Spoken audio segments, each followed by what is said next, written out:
I can't stop this feeling deep inside of me. Girl, you just don't realize. Muy buenas tardes, noches en Argentina Emprende y Exporta, 8 de la noche por Argentinísima Satelital. Hoy 3 entrevistados con noticias del comercio internacional. Gabriel Ureta, el empresario que nos va a dar algunas informaciones de lo que está pasando en la economía. Ariel Gussetti, justamente con lo último de las noticias buenas y malas del comercio internacional, nuestro despachante amigo. Y por último, el abogado Felipe Coronel, que nos va a contar esas cositas que están pasando para liberar la mercadería a través de amparos en relación a la licencia en automática. ¿Vamos con el programa? Muy buenas tardes, estamos con Gabriel Ureta, nuestro empresario amigo que nos explica qué está pasando. Siempre tiene que haber una voz que explique y que se pelee con la gente, así que Gabriel, muy buenas tardes. ¿Cómo va, Juan? ¿Todo bien? Qué prolijidad, y justamente ayer estábamos viendo al ministro de Economía y queremos saber que nos expliques vos qué es lo que está pasando y qué es lo que él hablaba la semana pasada sobre el pago de la deuda, el pago a la gente del Club de París, el FMI. Explicame un poquito porque ya no se entiende. Hablando de prolijidad, qué lindo tener un ministro de Economía como Martín Guzmán, cómo se expresa, cómo habla. Realmente tenemos que dar gracias cuando en la tele vemos a otros economistas insultando, degradando, casi con discursos fascistas donde hablan de superioridad estética. Pero bueno, realmente, primero que nada, agradezcamos que tenemos a un tipo como Martín Guzmán en ese lugar y que explique tan bien las cosas. Bueno, lo que pasó es lo siguiente. Nosotros teníamos que pagarle al Club de París 2.400 millones de dólares, cosa que se hacía imposible, y se renegoció la deuda. Lo que vamos a hacer es pagar este año un pago simbólico de 400 millones de dólares y el año siguiente pagar los 2.000 millones de dólares que adeudaríamos de este año. ¿Por qué se hace esto? Porque no tenemos la plata para pagarlo, claramente. Y lo que está buscando el gobierno es dar mayor previsibilidad a lo que es la moneda. Podríamos decir que es patear la deuda, no es más que eso. Muchísimas gracias, Gabriel. Buenas tardes, estamos nuevamente con Guillermo Felipe Coronel, nuestro abogado especialista en comercio internacional. Y vuelvo con la pregunta, ¿no? Siempre la misma pregunta, ¿no? ¿Qué pasa con las licencias no automáticas y qué está pasando con la liberación de las mismas? ¿Cómo estás, Juan? Bueno, muy gracias bien. por invitarme. Muchas gracias. Bueno, las licencias es un tema que de nuevo pasó a estar en boca, digamos, del comercio exterior. Yo hablo de comercio exterior porque acá involucra tanto importadores como exportadores, dado que Argentina, en su balanza comercial, los exportadores requieren la importación de casi un 85%, o sea, las importaciones representan un 85% de esa balanza comercial y que hacen justamente a productos necesarios para el mecanismo, para la trazabilidad de producción y llegar a la exportación. Con lo cual es algo que es de muchísima importancia tanto para importadores como para exportadores. Ahora, ¿por qué digo que está en boca nuevamente? Porque, bueno, obviamente vos bien sabés que el tema de las licencias, hemos tenido una gran experiencia en su momento con las famosas de SKY. Y desde el año pasado comenzó nuevamente el mecanismo de la utilización de estas exigencias de licencias mediante el sistema que se conoce como Sistema de Monitoreo Integral de Importaciones, el famoso SIMI. Se generó un sistema que en realidad fue agudizando cada vez más la imposibilidad de obtener esa autorización, esa licencia a los fines de procurar el libramiento de una mercadería fácil, es decir, de despachar esa mercadería final. Y esto empezó a generar un problema en su conjunto, en casi todo el universo, o gran parte de su universo, de los importadores. Y en torno a esto, es como que los importadores se vieron con la necesidad de recurrir a la justicia. ¿Sí? Y la justicia comenzó a dictar diferentes fallos. ¿Sí? Y te diría que desde mediados del año pasado hasta fines del año pasado, digamos que la justicia de a poco empezó a dictar y a tratar estas cuestiones que ya tenían antecedentes, vuelvo a repetir, respecto a la intervención que tuvo la justicia con las DEJAI años anteriores, 2015 aproximadamente. Ahora bien, hay una diferenciación de lo que sucedió el cuatrimestre pasado y lo que está sucediendo este primer ciclo de año respecto a justamente al sistema de CIMI y lo que responde la justicia. Y acá es donde yo, a mi entender, hay que hacer una gran diferenciación. ¿Por qué? Porque la justicia también vio advirtiendo hasta dónde otorga una medida cautelar y hasta dónde no otorga una medida cautelar. Es decir, fue determinando un reconocimiento cuando existen los elementos, por lo menos a la vista de la justicia, para otorgar esta medida cautelar y saltar el sistema del CIMI a los fines de ordenar que se despacha el juicio. Y ahí parte, sobre todo, más allá, por supuesto, que las medidas cautelares siempre es importante, dos elementos claves o pilares fundamentales que determina la ley, que es la verosimilitud, es decir, que haya un derecho real, presumible, y que esto creo que está vastamente trabajado por cuanto el impedir por una licencia, indudablemente que tiene una finalidad estadística, creo que hay vastos derechos, por lo menos, a plantear una medida cautelar. Y el segundo elemento importante en la justicia es que existe un daño inminente o posible a producirse frente a estas demoras o la imposibilidad de otorgarse. Pero más allá de estas circunstancias que hacen al componente general de todo planteo de medidas, cualquiera fuere la necesidad de esa medida cautelar, cierto es que las licencias en particular, la vista que tiene la justicia es que cuando existe un reclamo por parte de la autoridad, que en este caso es el Ministerio de Desarrollo Productivo a través de la Secretaría actuante, de exigir ampliación de información, y el importador no ha contestado a esto, es cuando la justicia entiende que la medida cautelar no debe ser otorgada y la rechaza. Pero te hago una observación respecto a esto, porque justamente la Secretaría, al advertir esta cuestión, lo que hace es que cuando los importadores se ven con una demora, en muchos casos excediendo aún el plazo que establece el marco internacional, superando los 30 días, en un estado que sale observada, pero sin saber los motivos de esa observación, a los fines de quizás ampliar o agregar mayor información. Entonces, recurre a la justicia. Y cuando se introduce en la justicia y comienza el proceso de la medida cautelar, necesariamente el juez corre traslado a la contraparte, que en este caso es el Ministerio. Y es cuando el Ministerio se presenta y al noticiarse de una medida cautelar, intima recién ahí al importador, mediante, por supuesto, el sistema, ¿no? Sea el sistema de CIMI o sea a través de otras puertas de sistemas como ser la que tiene la FIP, es decir, por algún sistema de ventana que tiene que permite obtener esa información al receptor que es el importador. Y después se presenta y dice, señores, yo intimé, pero el importador no cumplió.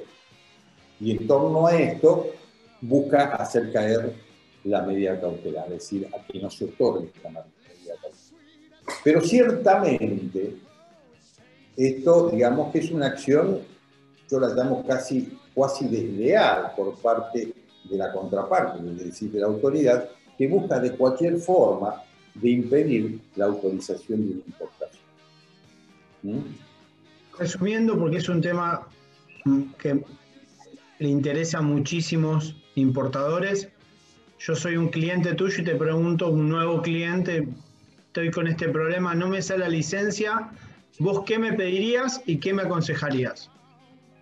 Bueno, como primera medida, sobre la base de lo que te digo, que es muy importante, que los importadores no descansen tan solo en que hay que presentar una medida cautelar, sino que a partir de ciertos elementos, vale decir, lo que nosotros vamos a requerir, a ver cuándo se presentó la solicitud de sí, desde cuándo está en estado observado, la acreditación del estado observado, que haya superado los 10 días y sin tener ninguna información respecto a necesidad de mayor información que requiera la autoridad.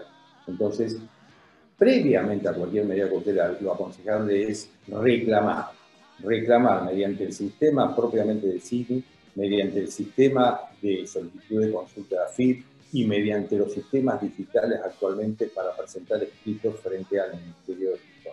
Es decir, hasta te diría exageradamente reclamar que se expidan respecto a la situación de por qué está demorada la autorización de licencia en virtud de que me sale el estado de observado. Cumplido esto, ¿no?, hay que presentar la medida cautelar con todos los elementos que rondan sobre la verosimilitud que yo te decía y sobre el daño causado. Pero no quedarse ahí, sino que continuar observando a ver cómo va el proceso propio de la CIMI, porque es muy factible que durante todo este proceso, ya en la justicia, la autoridad pueda solicitar ampliación en cualquier momento y sobre todo si se entera de esta medida cautelar. Y esto hay que contestarlo. No tan solo contestarlo a través de los sistemas, sino acreditarlo ante la justicia a los fines de que sepa que han contestado debidamente y que aún sigue siendo observado. Esto es muy importante para dar cuenta de que la parte, que en este caso es el importador, siempre ha cumplido y siempre ha estado conforme a lo que marca la normativa local, y que aún utilizando la normativa local, que la 41 por resolución y la 523, el Estado, a través de estas autoridades ministeriales, impiden y generan una restricción, en definitiva, una prohibición a la importación. En una situación de hecho, frente a la omisión de contestar y frente a no cumplir con los plazos que se determinan. Lo interesante de esto, Juan, es que recientemente han salido dos fallos, al menos desde nuestra órbita de conocimiento, que son para destacar que finalmente la justicia, tanto la Cámara, la Cámara Federal de Mendoza, ¿no?, un fallo unánime, un fallo muy interesante, que lo invito a que lo vean, es la causa es Minoil contra, por supuesto, el Ministerio y la FIP. Y esta Cámara determinó claramente que frente a la demora que hay, excedida por los acuerdos internacionales, y de las instituciones locales, la determinación, este criterio, si contestó o no contestó frente al pedido de ampliación que se produce luego de la medida cautelar, es decir, que hubo una instancia de demora, es irrelevante a la hora de la determinación de la causal de la situación que convocó al importador a llevar a la justicia. Es decir, que cambió la tesitura, o por lo menos la determinó de otra forma, y esto es muy importante. También hay otro fallo en Buenos Aires, que también tuvo la misma tesitura, ¿sí?, y que también determinó que sería irrelevante considerar que la autoridad, es decir, el Ministerio, pide una ampliación, pero lo pide recién, posteriormente a la medida cautelar y por encima de haberse noticiado. ¿Cuánto tiempo está tardando más o menos en expedirse la justicia?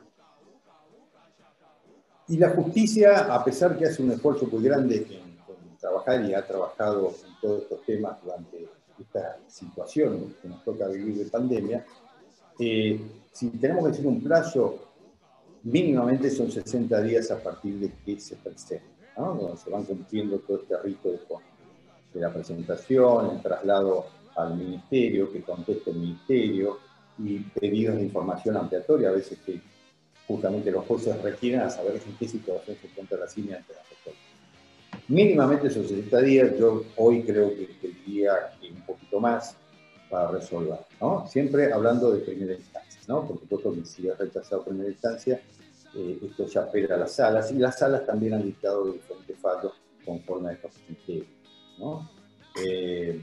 Lo que pasa es que el caudal de medidas cada vez es mayor frente a la situación que se agudiza la restricción. Porque en definitiva acá estamos frente a un mecanismo que se utiliza a los fines de restringir la importación. cuando este mecanismo no está autorizado por el Acuerdo del GATT. Y ya, bien sabe Juan, que tenemos antecedentes, internacionalmente ha sido demandado a la Argentina en su momento y condenado por la misma OMC. Y actualmente entiendo que también se están haciendo presentaciones en torno a esto por parte de otros estados. Guillermo, espectacular. Me comprometo para escribir algo para Aduanas News. Y bien, nos vemos muy pronto porque justamente este tema está súper hoy por hoy en la puerta, porque todo el mundo no sabe qué le está pasando con las licencias no automáticas y en qué estado están. Muchísimas gracias. Por favor, gracias a vos. Seguimos con este programón dedicado exclusivamente al comercio internacional y estamos con Ariel Gussetti, nuestro despachante amigo, y vamos a hablar un poquito de las novedades. ¿Cómo andas, Ariel? ¿Cómo andás, Juan? Muy bien. ¿Qué contás? ¿Todo bien? Con muchísimo trabajo tratando de conseguir espacios desde China. Creo que soy de los pocos que consigue, pero bueno, muy complicado el comercio internacional. $2.000 el contenedor. ¿Cuánto? Y a $2.000 el contenedor. 10.000 hoy. Esta mañana 10.000. Contame, Ariel, ¿cómo está todo? Y mirá, yo te tengo una buena y una mala. Si querés empiezo por la buena, que es fresquita, que es de hoy. Primero la buena. Se reglamentó lo que son los derechos de exportación para la prestación de servicios. Viste que se había generado ya hace un tiempo una ley del régimen de promoción de la economía del conocimiento, y bueno, a partir de ahí se generaron determinadas reglamentaciones, y en un momento los servicios estaban alcanzados cuando se restablecen los derechos, estaban alcanzados con los derechos de exportación. Bueno, hasta determinado monto quedó excluido, hasta los $600.000, y hoy se reglamentó, bueno, ya a partir de un tiempo ya salió esta normativa de ponerlos al 0%, siempre y cuando vos estés registrado. Hay un registro que lleva el Ministerio de Producción, que es donde está la autoridad de aplicación, que si vos te registrás en ese registro de beneficiario del régimen de promoción de la economía del conocimiento, se te genera un código, que es el 451 en los sistemas registrales, y a partir de ahí vos vas a tributar 0% en cuanto a los derechos de exportación de lo que vos hagas como servicio. Una cosa que te quería recordar, con esta reglamentación, con esta nueva ley sobre la economía del conocimiento, se modificó lo que era el artículo 10, o sea, y ya el conocimiento pasa a ser una mercadería, el artículo 10 del Código Aduanero, ¿no?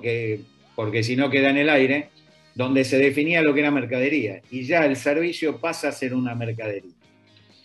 Entonces, esto me parece un tema positivo. Va a haber gente que ya pagó, estando en estos registros, vos podés, la reglamentación de cómo se pagaban los derechos de exportación para lo que era servicios estaba normado por la 4.400, y ahora, si vos generaste este pago, vos ponele a partir de la vigencia, la verdad no recuerdo bien si era de hoy, pero ya a partir de esta reglamentación que hubo, vos podés generar un formulario, si pagaste ya los derechos, un formulario que se llama, cuyo nombre es una declaración jurada, I-318. 1318, y ahí pasa a ser un crédito lo que vos ya pagaste, porque a partir de esta nueva reglamentación pasaría al 0% lo que vos ya hayas pagado en concepto de derecho de exportación de servicio. Te lo pueden acreditar en la billetera electrónica que vos generás en la FIP, o para la aplicación de derechos que vos debas, porque generalmente el momento imponible se hace al momento de la factura. Si vos pudiste mandar el servicio y después generar la factura, con lo cual el momento imponible puede haber sido diferente. Pero eso te lo quería poner como, me pareció algo como para destacar. y un concepto interesante en cuanto a poder, porque la exportación de servicios cada vez está siendo más grande. Gustavo, yo vi una comunicación, una charla que vos tuviste con Le Gustavo mandamos saludos Fada. a nuestro amigo Gustavo Fada, que está dando en este momento un curso de soft landing, un gran amigo, pero Un gran amigo y un gran profesor. la exportación de servicios debería ser el producto principal luego de la exportación de commodities, donde el gobierno se enfoque, porque uno de los temas más importantes que se está hablando hoy en el mundo son los bitcoins, y se está negociando la exportación de servicios a nivel global en muchos países a través de las criptomonedas. ¿Y la mala, Ariel? La mala tiene que ver con una resolución mejor dicho, un decreto que salió ayer, y vos tocaste un punto. La economía del conocimiento tiene que ser un potencial, además de los commodities. Bueno, ayer salió el decreto 408 del 21, donde básicamente se prohíbe o se suspende, vamos a ponerlo en los términos que estaba en el decreto, en el artículo 1, suspende hasta diciembre de este año, hasta fin de este año, la exportación de determinados cortes, reses enteras, medias reses enteras, falda, matambre, tapa de asado, te nombro algunos porque no me los acuerdo todo de memoria, cuadrada, paleta, etc. Y reglamenta para lo que sería los otros cortes que no sean de este tipo, de los que estaban detallados en el artículo 1, un cupo del 50% de la producción o del promedio mensual que se haya exportado en los términos del 2020, no del 2021, en el periodo julio-diciembre del 2020, incluido en ese 50% o en ese promedio, los cortes que ahora están prohibidos o que ahora están suspendidos de exportar. O sea que vos, que hay determinados cortes que no vas a exportar, que creo, por lo que yo escuché, yo hace tiempo que dejé de trabajar con la industria cárnica. Por suerte, hace un tiempo trabajé con lo que era un frigorífico que hacía Cuota Hilton, me interioricé de eso. Esa mercadería jamás, la que salía por Cuota Hilton, jamás la había visto, no solamente la gente que suspendieron, los contratos que se han perdido. Porque acá también tenés que ver que el daño no solamente es local, sino internacional. Hay gente que va... Vos no sos el único que exportás carne, vamos a ser sinceros, porque esto vos lo podés hacer si sos único proveedor. Ahora, yo te digo que Uruguay debe estar saltando arriba de una pata. Brasil, que antes tenía una carne malísima, hoy tiene carne de primera. Paraguay también. Entonces, yo no sé hasta qué punto esto es, porque aparte si vos hacés la lectura primero de los considerandos, y luego de una parte del decreto se genera una mesa de coordinación cárnica, o sea, obviamente para negociar, esta prohibición o este cupo que vos tenés del 50%, que nos hace recordar, no sé si vos tenés memoria, pero del robe rojo, en su momento, el robe blanco, robe rojo, robe verde, bueno, el robe rojo pareciera que volviera a la vida, en cierta forma, porque era una relación entre lo que era el consumo interno, la producción, y lo que vos podías exportar. Y a partir de ese cálculo que nunca se quedó del todo claro, de cómo se armaba esa decisión de aprobar los ROE, vos podías exportar o no. Era como una licencia no automática para la exportación. Pero volviendo a esta situación, vos fíjate que estás incluyendo los cortes que vos ya no vas a mandar en el promedio del cupo, con lo cual ese cupo se achica, yo desde mi punto de entendimiento. Después el otro tema es los razonamientos que tienen que ver, porque vos, por ejemplo, esto es hasta el 31 de agosto, pero se puede extender por resolución conjunta de agricultura y producción. Y esto se puede extender hasta fin de año. Con lo cual, con lo que vos ya me estás diciendo y lo que yo vengo escuchando, ¿viste? Vamos a tener un problema, o por lo menos aquellos que estén vinculados al sector van a tener un problema. Despachantes que estén vinculados al sector, toda la parte operativa externa y los frigoríficos propiamente dicho. Y acá me quisiera hacer una reflexión, porque, o sea, todo empezó con el run del aumento de la carne. Primero la carne no bajó, y después lo que tenemos que ver es que la carne en realidad no es la que aumenta. Lo que se cae es el peso. Entonces empecemos a pensar, si no queremos queremos que la gente llegue, que la gente compre y que la gente consuma, lo que tenemos que empezar a rescatar es el peso. Cualquiera de nosotros estamos viendo cuánto nos dura 1.000 pesos en la mano. 1.000 pesos son los 100 pesos de antes. Y los 100 pesos de antes son los 10 de anteriores. Entonces, me parece que estamos errando el vizcachazo desde mi punto de vista, ¿no? Lo que no estamos dándonos cuenta es cuánto cuesta ganar 1.000 pesos. Sí, bueno. Porque cuando uno descuenta todo el esfuerzo que uno hace para ganar 1.000 pesos, la pregunta es ¿cuánto cuesta ganar 1.000 pesos? Porque eso no lo ve nadie. O sea, ganar 1.000 pesos, esa es la pregunta del millón. No gastar, porque gasta cualquiera, pero que te quede limpio 1.000 pesos, o 10.000, o 100.000, esa es la pregunta del millón. Lo que cuesta. Por eso es tan interesante todo lo que es exportación, porque viene en otra moneda y colabora con la balanza comercial, que es donde más necesitamos dólares para también justamente otro tema que vamos a ver, pagar deuda. Gracias, Ariel. Gracias, Juan. Nos vemos.